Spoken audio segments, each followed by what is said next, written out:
Madame, Monsieur, bonsoir et bienvenue dans le 20h de TFM. Dans l'actualité de ce lundi, effondrement d'une dalle d'une école coranique à Kaffrine. Le décompte final fait état de 99 blessés, dont 10 grièvement. Il ne s'agit ni d'une structure formelle ni d'un abri provisoire relevant du ministère de l'Éducation nationale. Le ministère précise qu'il s'agit d'un dara traditionnel installé dans une mosquée abandonnée. Le QDIS rappelle à l'État sa responsabilité de moderniser les daras traditionnels. Les étudiants de l'UGB réclament la sécurisation du campus social.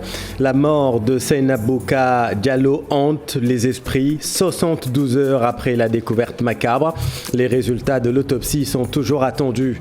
Le gaz se fait rare. La distribution est perturbée par certaines marques qui refusent l'interchangeabilité des bonbonnes de gaz.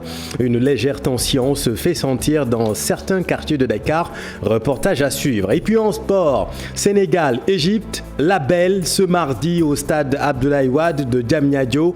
Objectif pour les Lions de la Teranga, la qualification ou la qualification.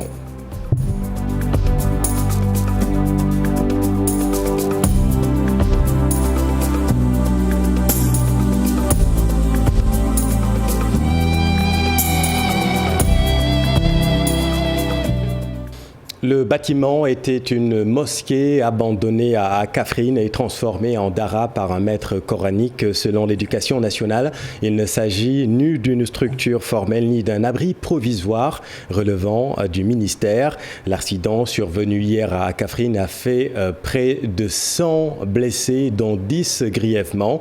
Les parents des victimes appellent à l'aide. Omar Ndiaye. La tristesse et la désolation chez les parents des élèves de l'école coranique de Kerbiram, victimes de l'effondrement de la dalle de leur salle de classe. C'est la mère de 3 d'entre eux. J'ai 3 enfants parmi eux. C'est très dur. Quand je suis arrivé sur place après l'accident, j'ai reconnu l'un de mes enfants par le foulard qu'il portait. Il n'y avait que son bras qui apparaissait. Les secours sont arrivés tardivement selon les populations. Nous avons appelé en vain les pompiers. Nous pensons qu'ils devraient être prêts à intervenir à tout moment, mais ce n'est pas le cas. Ils ne sont même pas venus. C'est la gendarmerie qui s'est déplacée. Les blessés ont été transportés en charrette et moto ou par leurs propres parents. Les populations de Kerbiram demandent plus d'attention aux écoles coraniques. Les bâtiments sont vétustes, ils sont près des baobabs que nous n'osons pas déraciner puisque c'est interdit par les services des eaux et forêts. Nous voulons de l'aide. Les enfants scolarisés dans les écoles françaises comme ceux qui sont dans les écoles coraniques doivent jouir des mêmes privilèges puisqu'ils ont les mêmes droits pour étudier. Le maire de la commune demande à l'État d'accélérer la mise en place des daras modernes et de les multiplier. Nous demandons à l'État de nous implanter plus de daras modernes, surtout au Saloum, où l'enseignement coranique est le choix de beaucoup de parents. Au total, 99 élèves ont été blessés, dont certains grièvement. Ils sont admis entre les urgences à l'hôpital Thierno Birahim Ndao et les autres postes de santé de la localité. L'État n'est ni de près ni de loin mêlé à cette affaire, oui, mais la responsabilité de la modernisation des daras traditionnels incombe bel et bien au gouvernement. C'est l'avis du secrétaire général du cadre unitaire de l'islam, Chergueï, que vous entendrez prochainement. Autre drame qui secoue le monde universitaire, la mort de l'étudiante Seynabouka Diallo. 72 heures après la découverte macabre, les étudiants de l'UGB sont toujours saisis d'effroi. Le résultat de l'autopsie est attendu. La commission sociale de l'UGB a organisé une marche pour dénoncer l'insécurité qui sévit dans le campus social. Donc aujourd'hui, quand vous venez à l'université, au niveau du portail, vous voyez quoi? L'excellence au service du développement. Donc on ne peut pas comprendre aujourd'hui que l'excellence soit au service des agresseurs, des assassins et des malfaiteurs au niveau du campus social. Cette situation perdure depuis des années. On a alerté l'autorité depuis des années pour leur dire que le campus social n'est pas sécurisé. Si vous n'êtes pas agressé, vous êtes victime de tentatives de viol ou de viols répétés qui sont étouffés au niveau de ce campus social. Donc cette fois-ci, le meurtre, c'est la goutte d'eau qui a fait déborder le vase. Mais la situation qui perdure au campus social, nous le savons tous, c'est nous dans nous. Nous savons exactement ce qui se passe. Que l'autorité prenne ses responsabilités par rapport à cette situation parce que nous n'allons pas rester les bras croisés par rapport à ça. Après le rapatriement des Nigériens qui occupaient les rues de la capitale, le gouvernement affiche sa détermination à lutter contre la mendicité des enfants. Selon les autorités, l'exploitation des enfants est inadmissible et elle s'inscrit dans le suivi des dossiers. Alassane Ba et Mardiag. Les images parlent d'elles-mêmes, une nette différence comparée aux jours précédents. Les Nigériens qui occupaient ces lieux ont tous été rapatriés. On avait beaucoup d'enfants vraiment qui étaient dans la voie publique, des femmes et des enfants quand même dans des conditions qui n'étaient pas les meilleures.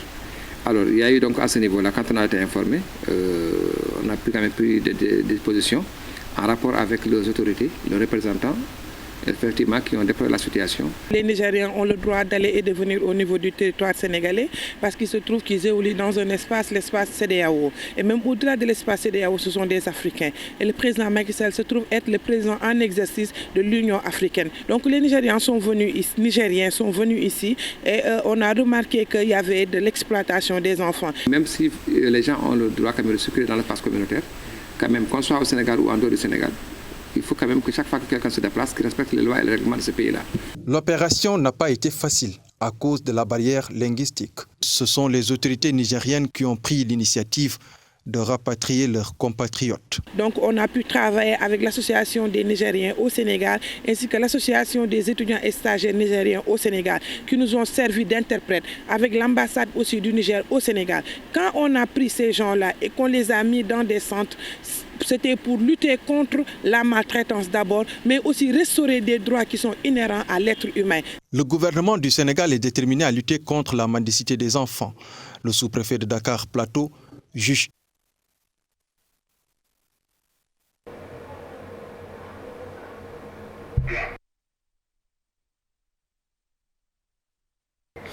Parlons de tout à fait autre chose. Perturbation dans la distribution des bonbonnes de gaz. Certaines marques refusent l'interchangeabilité des bonbonnes vides selon des distributeurs. Même si certains quartiers souffrent plus que d'autres de cette situation, vous allez le voir, c'est toute la chaîne qui se retrouve totalement dérégulée. Reportage édifiant, Pape Faragning et Pape Sangoudembaye. Des tas de bouteilles de gaz de différentes couleurs stockées dans ce dépôt. La cause, un problème d'interchangeabilité des bonbonnes. Les gérants indexent l'un des marketeurs d'être à l'origine de ce dysfonctionnement. Le problème fondamental, c'est juste ce Total. Total, c'est le problème. Parce que Total, il a refusé de prendre ses bouteilles.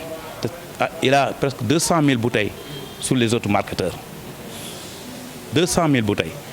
Il a dit qu'il n'a qu'à pris que 1000 bouteilles, 10 000 bouteilles, 10 000 bouteilles pour chaque marketeur. Ça revient combien? À 40 000 bouteilles. 40 000 bouteilles, ça reste combien de bouteilles? 160 000 bouteilles. S'il vient sur le boutiquier qui a des bouteilles bleues, il amène son bouteille Total, le boutiquier peut refuser de prendre cette bouteille-là. Avec plus de 200 000 bouteilles vides aux mains des gérants qui peinent à desservir leurs clients, ces charretiers, depuis ce matin, font le pied de grue devant ce dépôt. Aujourd'hui, on est là. Si vous voyez, il y a des charrettes et même aussi, il y a aussi des voitures qui sont là implantées. C'est une situation par laquelle on l'a vu depuis très longtemps. Et vraiment, nous, on déplore cela. Comme aujourd'hui, on attend le gaz. Mais si ça vient, ça ne se donne une somme de 1000 bouteilles. Et ces 1000 bouteilles, si vous les partagez avec certains charretiers, chaque charrette va avoir 60 ou 70. Une situation qui se fait déjà sentir chez les ménagères. Inte 3 dépôt gaz di wër gaz amul suñu waa koñ yëpp wër nañ ko ba sonn amul kon dafa manqué na trop kay man dama jël oto ñëw ba fii pour rek am ndax tayé la wër bi mais bu bleu bi est-ce que dinañ la jox beneen non s'il vient sur le boutiquier qui a des bouteilles bleues, il amène son bouteille Total, le boutiquier peut refuser de prendre cette bouteille-là. Nous demandons à l'État qu'il prenne toutes ses responsabilités et aller chercher le Total pour lui dire qu'il n'a qu'à prendre ses bouteilles. Parce que les bouteilles, ça appartient à Total. Parce que chaque marketeur a son logo. Gérants, distributeurs ou même clients interpellent les autorités sur cette question. Surtout à quelques jours du mois béni de Ramadan. Cela risque d'avoir des conséquences inquiétantes pour préparer le ndogu. Merci Pape Farah. Pour valoriser le pastoralisme au Sahel, la Banque mondiale a financé le projet régional d'appui au pastoralisme au Sahel. Pour la première phase, le financement a été à hauteur de 150 milliards de francs CFA. Après des résultats satisfaisants, les 6 pays sahéliens ont décidé de poursuivre le projet pour un autre financement d'un montant de 215 milliards de francs CFA. Voyons tout cela avec Fadminte Conté et Diafar Apa. 20 millions de personnes vivent d'élevage dans le Sahel. Le pastoralisme est une activité importante dans pratiquement 6 pays de la zone sahélienne. Et dans l'objectif de renforcer la résilience de ces pays sahéliens, un projet d'appui au pastoralisme dans le Sahel a été mis en place, dont la phase 1 vient de se terminer. En effet, le PRAPS 1 a directement touché plus de 2 600 000 familles de pasteurs et d'agro-pasteurs, dont 32% des femmes dans les 6 pays, à travers des acquis tangibles.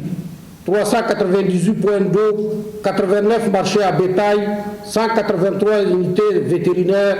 Au Sénégal, beaucoup de pasteurs en ont profité.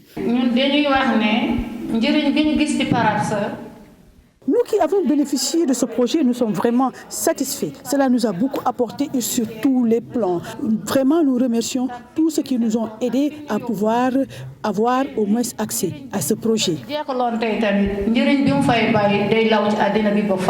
Après cette première phase, le second projet vient d'être lancé. Le PRAPS 2 d'une durée de 6 ans est financé à hauteur de 215 milliards de francs CFA par la Banque mondiale. Avec les résultats justement du programme numéro 1, d'aller à l'échelle et de faire en sorte que pour cette phase qui commence en 2021 pour se terminer en 2027, de porter en tout cas ce volume-là à 13 millions d'agropasteurs, en donnant beaucoup plus d'impact à la santé animale, en donnant beaucoup plus d'impact à la gestion des ressources, de façon à améliorer, donc dans le cadre d'une meilleure gouvernance, permettra en tout cas à nos femmes au moins 30% de ces 13 millions d'avoir en tout cas à améliorer ces revenus-là. Ces projets vont dans une moindre mesure améliorer les conditions de vie et d'existence des éleveurs en quelque sorte dans le Sahel.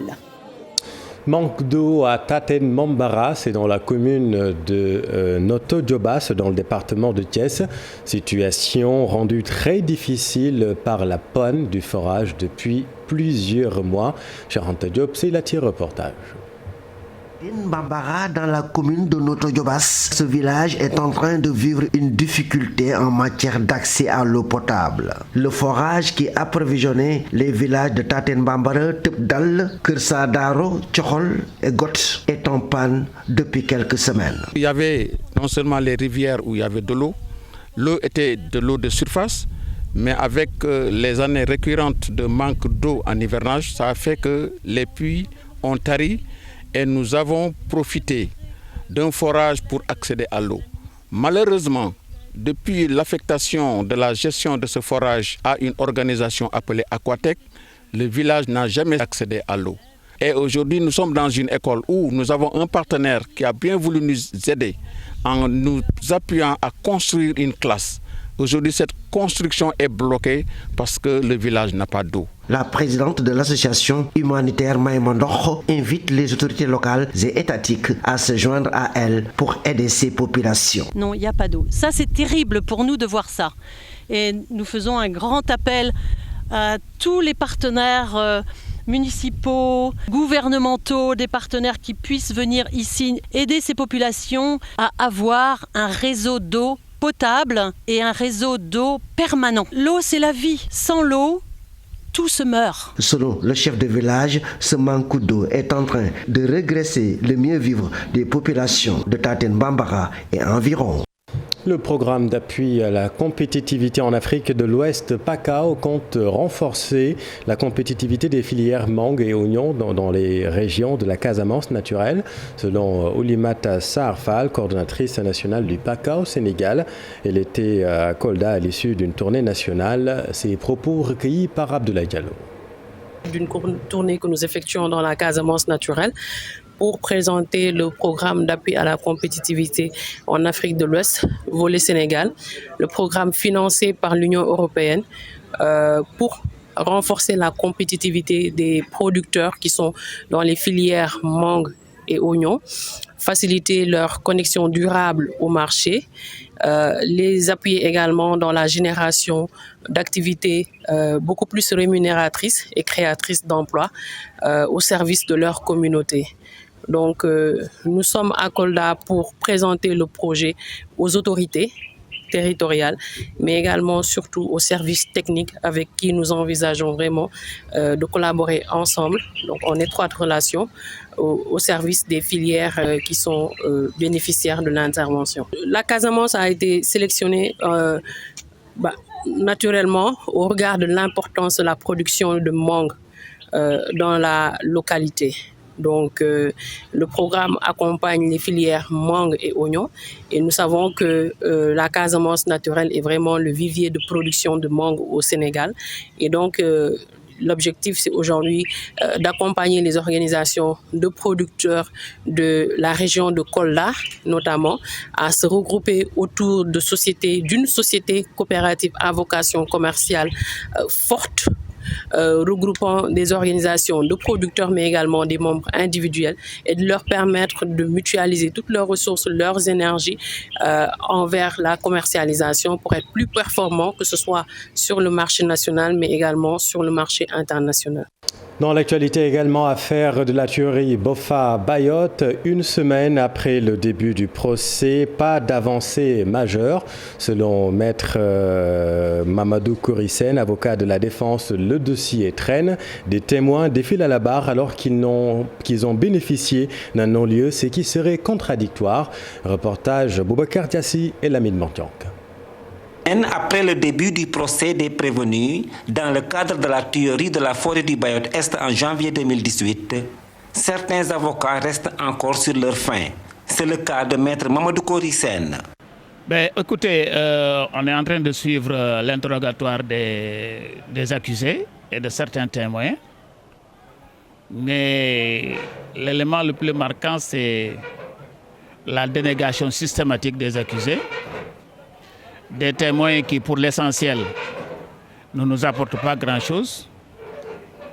Parce que parmi les témoins, curieusement, il y en a qui ont bénéficié d'un non-lieu et qui reviennent pour être témoins.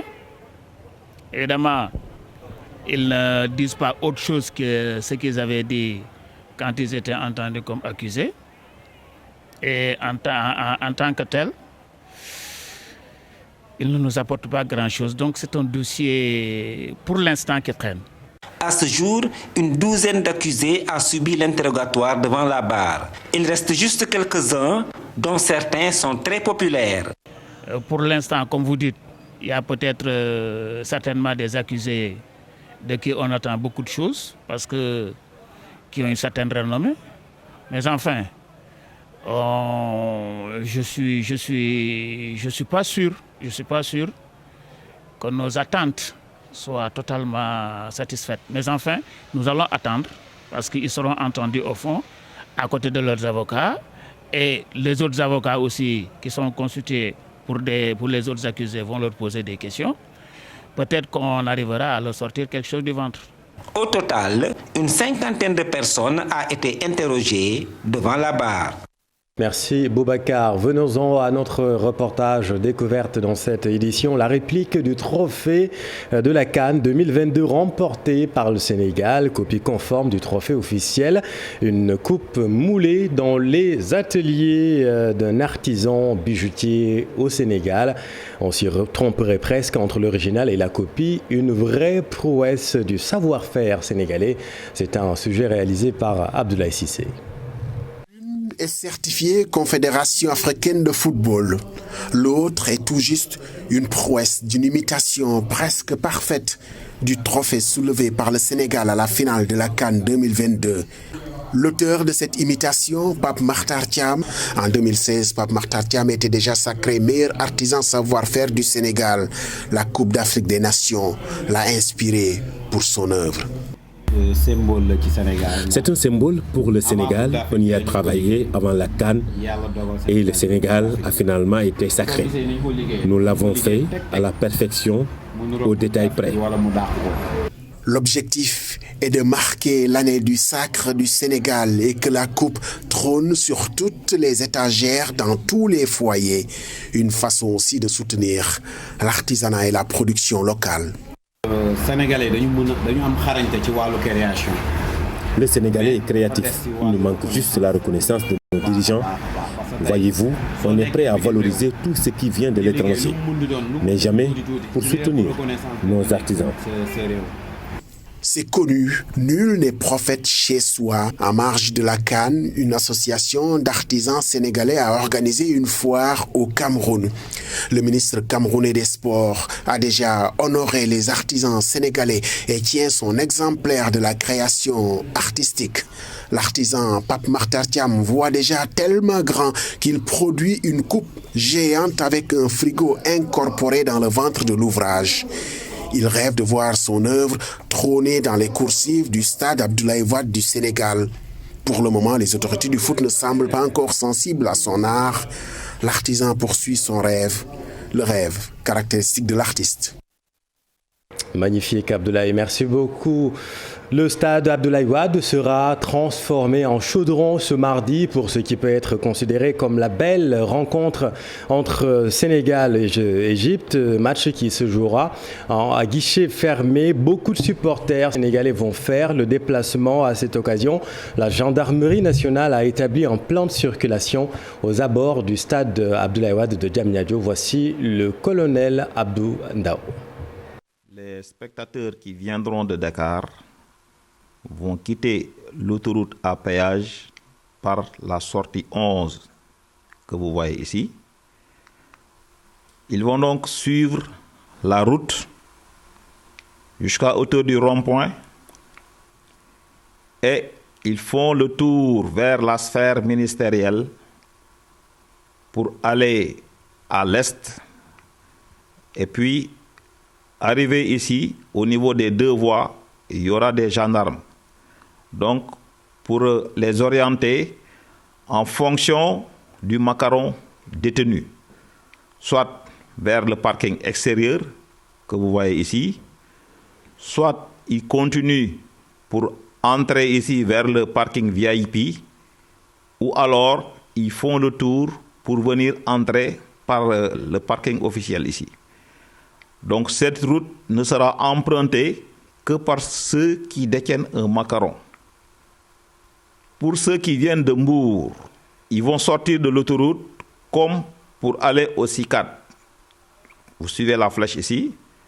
Donc arrivé au niveau de ce rond-point, ils prennent la direction du CICAD et à cette hauteur, il y aura des gendarmes pour les diriger vers les différents parkings. Hormis ces parkings officiels, il y a d'autres espaces matérialisés en jaune ici, là et là. Donc espaces qui peuvent servir de parking, mais à l'initiative des gendarmes. Vous connaissez le chemin maintenant pour aller au stade avec le colonel Abdou Mbeng de la gendarmerie nationale. Et sur le rectangle vert, le sélectionneur égyptien Carlos Queiroz annonce que l'Égypte va batailler pour garder sa cage inviolée. Le Sénégalais Aliou Cissé, lui, réclame plus de réalisme à ses joueurs, à ses attaquants notamment. Mamadou Ndiaye. Sénégal-Égypte, le match est lancé. Le sélectionneur du Sénégal reconnaît que son équipe doit améliorer son animation offensive pour marquer des buts, surtout face à une équipe qui défend bien. Nous devons encore plus nous améliorer, donc marquer plus de buts, être encore beaucoup plus efficace, être plus proactif. On s'est créé des occasions, mais comme je le dis, il n'y a toujours pas ce pied-là, ou bien ce bras-là, ou bien cette épaule-là qui le fera franchir de la ligne de but. Donc ça fait 2 matchs qu'on joue face à cette équipe-là, on ne marque pas de but. Donc notre objectif aujourd'hui, c'est de marquer un but, tout en sachant que là, c'est demain. L'objectif pour nous, c'est d'abord égaliser, être à 1, pour pouvoir nous donner la possibilité de jouer pour gagner. 210 minutes sans marquer face au Pharaon, Aliou Cissé pense que l'équipe a les moyens de bien rentrer dans son match. Nous sommes conscients aussi de nos qualités, nous savons que nous avons énormément de potentiel, nous avons vraiment des arguments à faire valoir pour gagner ce match-là, donc il n'y a pas d'antise, il n'y a pas de crainte. Mais effectivement, le temps aussi joue contre nous. Et je crois que c'est surtout le temps notre premier ennemi. Ceci étant, il ne faut pas non plus partir la fleur au fusil et faire n'importe quoi. Revenir au score, ça peut se faire très rapidement ou pas. Ça peut se faire à la 50e minute, ça peut se faire à la 95e minute aux arrêts de jeu. L'essentiel, c'est qu'on revient dans ce match-là, qu'on puisse espérer, si vous voulez, jouer un deuxième match qui nous fera gagner. De son côté, le coach égyptien, conscient qu'il faudra faire face à une grande équipe sénégalaise, et il faudra l'empêcher de marquer. L'équipe égyptienne, lorsqu'ils auront la balle et lorsqu'ils auront vraiment le courage de combattre l'équipe sénégalaise, donc vont bien se défendre et j'espère que nous allons donc gagner ce match. En tout cas, donc le meilleur va gagner ce match. Okay, thank you. Ce jour est important pour le football sénégalais et avec l'aide du public, le Sénégal peut bel et bien décrocher sa deuxième qualification consécutive en phase finale de Coupe du Monde. Match qui sera âprement disputé avec beaucoup de duels, raison pour laquelle il faudra miser dans les transitions rapides selon l'entraîneur de RS Yoff. Saliou Touré préconise quelques changements tout de même dans le 11 de départ. Cher Sadibou Diarra. Vaincre ou périr. Pour le barrage retour face à l'Égypte, le Sénégal, dos au mur, est obligé de montrer plus d'audace dans son jeu d'attaque pour renverser la situation. On est obligé d'attaquer. Donc là, il faut attaquer.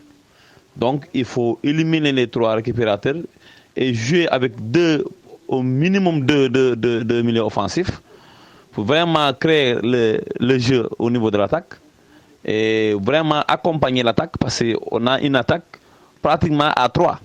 Et marquer dès les 15 premières minutes, il faut avoir des milieux qui peuvent accompagner notre attaque. Parce qu'on a vu que notre match allait, Sadio il était trop esselé, Ismaël la même chose, et Famara idem. Donc aujourd'hui, on ne peut pas recevoir et continuer à jouer avec les 3 récupérateurs, c'est pas possible. C'est forcément qu'on va changer le système de jeu. Sur le choix des hommes, des pistes sont données au sélectionneur Aliou Cissé. Parce que pour moi, comment dirais-je, Bounassar n'a pas de compétition. On a un Sabaly qui est là, c'est un cadre. Donc pour moi, demain, c'est Sabaly qui doit démarrer normalement. Même Ismaël, là, physiquement, il n'est pas au top. Donc là, on aura forcément des changements au niveau des 11. C'est vrai qu'Alou n'a pas l'habitude de changer, mais cette fois-ci, il est obligé de changer. En tout cas, il faut plus d'efficacité offensive pour faire sauter le verrou égyptien. En 210 minutes de jeu, les Lions du Sénégal n'ont pas pu marquer face aux pharaons d'Égypte. Un premier fait à corriger. Ouais, c'est tout le challenge, cher Sadibou. Merci beaucoup. C'est la fin de cette édition. Merci infiniment de l'avoir suivi. Et on continue de parler d'ailleurs de ce match dans la dernière partie de Soir d'Info avec le président de l'Association nationale de la presse sportive, Abdoulaye Kam, et l'invité de Binta Diallo. Restez avec nous, vous êtes au bon endroit. Bonne soirée.